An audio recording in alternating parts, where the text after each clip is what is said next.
What's up guys? So for today's video, samahan nyo naman po akong gumawa ng ating napakasarap na dahon ng papaya. Ginataan dahon ng papaya, napakasarap po niya, napaka-healthy. Yun nga lang po, sobrang pait po talaga niya. Compare sa ampalaya, mas mapait po ang dahon ng papaya, pero mas healthy po siya. Pinalalaban po yan sa mga malaria o sa mga dengue o sa mga meron pong sakit na diabetes. So ayan po, kumuha na po tayo ng ating sili. I-flash po natin mamaya ang mga health benefits niya at kumuha na rin po tayo ng dahon ng papaya. Usually po ginagawa nila dyan is papaya juice, pero pwede din po natin itong iluto. Sa Thailand po kinakain po nila yan na sariwa.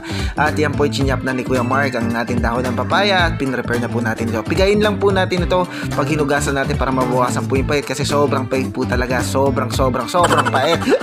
Ayan po. So bago po natin mekos-mekos ang ating ingredients ay pinrepare po natin yan. May sili, bawang, sibuyas, kamatis at may tuyo po tayo para sa panpalasa at kokomama na gata at saka asin at bechin. Man, sarap na sarap talaga. Pag ganyan po naman ang luto ay talagang mapaparami ka ng kain. Pero dito po talaga ay sobrang pait po niya, kaya po papakuluan po natin. Pagkatapos natin pakuluan ay i-strain po natin yan at pipigayin po natin ng mga 2-3 beses. Kung gusto niyo lagyan ng asin ay pwede rin naman po.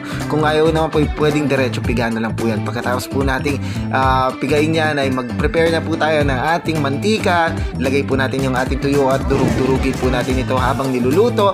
At pagkatapos ilagay na rin po natin yung ating wonderful bawang from the North Korea. Ay, South Korea po pala. Tsaka lagyan natin yung sili, sibuyas, kamatis at yung ating kokomama. Mamaya po pagkatapos natin mailagay yung ating dahon ng papaya. Napakasarap po niyan. Pero kahit mapait po yan ay super healthy naman po. Talagang super food po siya, para po siyang malunggay. Pagkatapos po natin ilagay yung ating gatay, lalagyan na po natin ng asin at bechin. Kung gusto niyo lagyan ng paminta ay pwede rin naman po. So yan po, at lutong-luto na ang ating pagkain. Guys, so welcome back to our channel. So tikman naman natin yung ating ginataang dahon ng papaya. So ito medyo mapait po talaga sa mga taong mahilig po sa mapait, sa mga ampalaya, tapos wala kayong makitang available na ampalaya sa merkado. Kung meron naman kayong tanim na papaya tapos hindi pa siya namunga, pwedeng puti-putihin yung kanyang dahon. So maganda po daw po ito, narinig ko, sa malaria, sa basta may kinalaman sa dugo, sa mga dengue cases. So pakainin nyo po ng ganito para makarecover po sila. Maganda po siya sa pagpapunction ng dugo, tsaka yung mga minerals and vitamins niya po is related sa dugo. Tingnan nyo po yung ampalaya. Pagka kailangan po natin ng mga yung dali ng ating mga dugo is kumakain tayo ng ampalaya. So ganun din po siya, mapait po talaga siya. Niluto ko na po ito noon at hinahanap po ng taste bud ko kahit sobrang pait po niya. Ang technique po doon is kailangan po natin siyang i-blanch o yung pakuluan po, tapos bibigayin natin siya para mabawasan yung kanyang pait. So yan, try po natin. Kung hindi ko kaya i-try ng walang kanin to kasi mapait po talaga yun, pero try natin.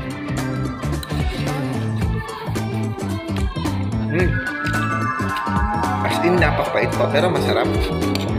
Kung sanay po kayo sa pagkain na mapait, magugustuhan nyo po ito. At saka healthy po kasi siya. Yung iba po pinanggagamot po nila to. Yung pinagpigaan ng dahon nito, yun yung iniinom nila.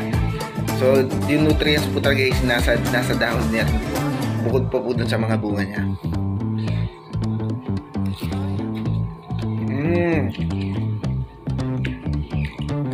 Mapait pero masarap. Mahilig po kasi ako sa mga mapapait na pagkain. Matamis, mapait, maasim.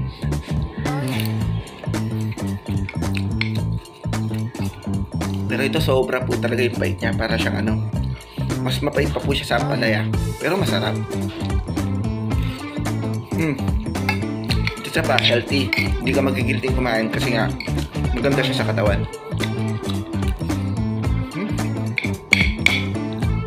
Sarap. Masarap po, napakasustansya po nito. At saka maganda rin po yung may gata siya kasi parang nababawasan yung pait niya.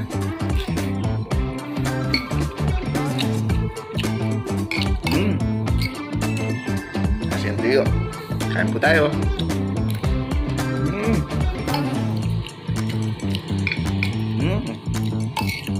Para sa akin po masarap po siya kasi mahilig po ako sa mga mapapait na pagkain.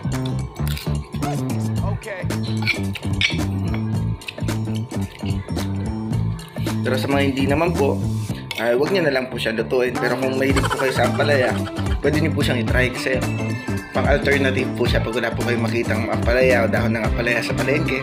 Pwede nyo pong iluto yung yung dahon ng papaya.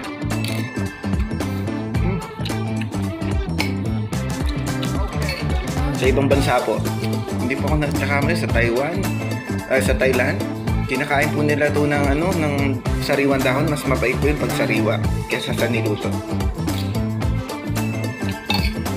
At ito nga pong health benefits ng ating dahon ng papaya. Best for dengue fever, mending and digestion disorder, fight against viral infection, help in reducing menstruational pain, treat cancer, cures intestine-related problem, decrease the sugar level, natural energy booster. So napakarami po niyang ginagamot at napakarami pong benepisyo. So yan po, naubos na yung first kanin natin at nag-round 2 ng kanin si Kuya Mark. At hintayin niyo lang po at susulpot na lang po yan at magdadala na pangalawang kanin.